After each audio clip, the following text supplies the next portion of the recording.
America पर shutdown का खतरा मंडरा रहा है, जिसकी वजह से ट्रंप सरकार मुसीबत में फंसती हुई नजर आ रही है। अब कुछ लोगों के मन में ये सवाल उठ रहा होगा कि ये शटडाउन क्या होता है और इससे ट्रंप सरकार मुसीबत में कैसे फंस सकती है। तो चलिए इस रिपोर्ट पे जानते हैं। सबसे पहले बात करते हैं शटडाउन की।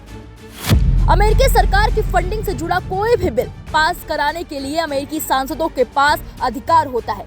अमेरिकी सरकार के कर्ज की एक सीमा तय होती है। अमेरिका देश चलाने के लिए उससे ज्यादा कर्ज नहीं ले सकता। हालांकि पिछले कई सालों में कई बार इस सीमा को बढ़ाया जा चुका है।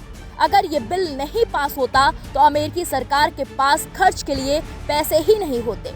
ऐसे में अमेरिकी सरकार का कामकाज ठप पड़ने का खतरा रहता है। अब बात करेंगे अमेरिका में कब शटडाउन हुआ था और शटडाउन के टाइम क्या होता है। अमेरिका में आखिरी बार शटडाउन दिसंबर 2018 में 35 दिनों के लिए हुआ था। इससे पहले फरवरी 2018 में भी 1 दिन के लिए शटडाउन हुआ था और जनवरी 2018 में भी 3 दिन के लिए शटडाउन हुआ था। शटडाउन की स्थिति में सरकारी कर्मचारियों को मिलने वाली सैलरी से लेकर दूसरे सरकारी खर्चे नहीं हो सकते हैं। कई सरकारी कर्मचारियों को सैलरी तक नहीं मिलती है। हालांकि मेडिकल सर्विस, सीमा सुरक्षा और हवाई सेवाएं जैसी इमरजेंसी सेवाएं जारी रहती हैं। अमेरिका के राष्ट्रपति डोनाल्ड ट्रंप इस खतरे से निपटने के लिए डेमोक्रेटिक पार्टी के साथ व्हाइट हाउस में मुलाकात करेंगे और अगर 30 सितंबर तक अस्थायी फंडिंग बिल पारित नहीं हुआ तो देश भर में कई सरकारी दफ्तर अस्थायी रूप से बंद हो जाएंगे। यानी कि जो कर्मचारी आवश्यक सेवा में नहीं आते उन्हें बिना सैलरी के छुट्टी पर भेज दिया जाएगा, जिससे आम लोगों और अर्थव्यवस्था दोनों पर असर पड़ेगा।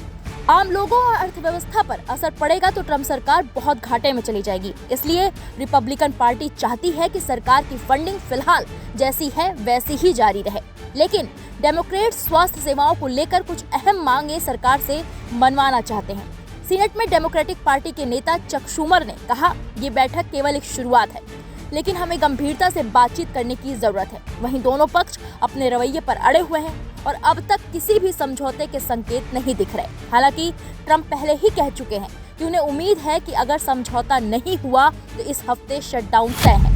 ट्रंप ने कहा, शटडाउन करना पड़े तो करेंगे, लेकिन शटडाउन कराने वाले डेमोक्रेट्स पार्टी के लोग हैं। ट्रंप प्रशासन डेमोक्रेट्स पर दबाव बना रहा है कि वो अपनी मांगे छोड़े, क्योंकि अगर फंडिंग रुकती है तो कई सरकारी कर्मचारी परमानेंट जॉबलेस हो सकते हैं।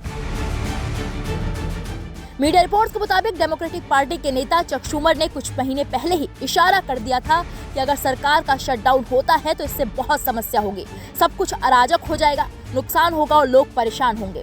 हालांकि डेमोक्रेट्स का मानना है कि इस बैठक के लिए ट्रंप की सहमति दिखाती है कि उन पर बातचीत का दबाव है। उनका कहना है कि व्हाइट हाउस और कांग्रेस दोनों रिपब्लिकन पार्टी के हाथ में है, इसलिए अगर सरकार का शटडाउन हुआ तो लोग ट्रंप और उनकी पार्टी को जिम्मेदार ठहराएंगे। लेकिन अपनी शर्तें मनवाने के लिए डेमोक्रेट्स को 30 सितंबर को उस अस्थायी फंडिंग बिल के खिलाफ वोट देना होगा, जिससे सरकार 7 और हफ्तों तक चल सकती है। लेकिन ये डेमोक्रेटिक पार्टी के लिए बहुत ही मुश्किल काम है, क्योंकि वो हमेशा शटडाउन का विरोध करती है।